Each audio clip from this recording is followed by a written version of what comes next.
On workspace, drafting and annotation, select some object, that and maybe some that. Okay, next step, on tab home, panel clipboard, activate the command copy or Ctrl C. Next step, click ESC on the keyboard and from the drop down menu paste, activate the command paste special. It's maybe point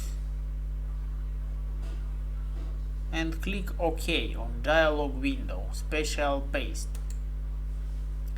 Next step, on drawing field,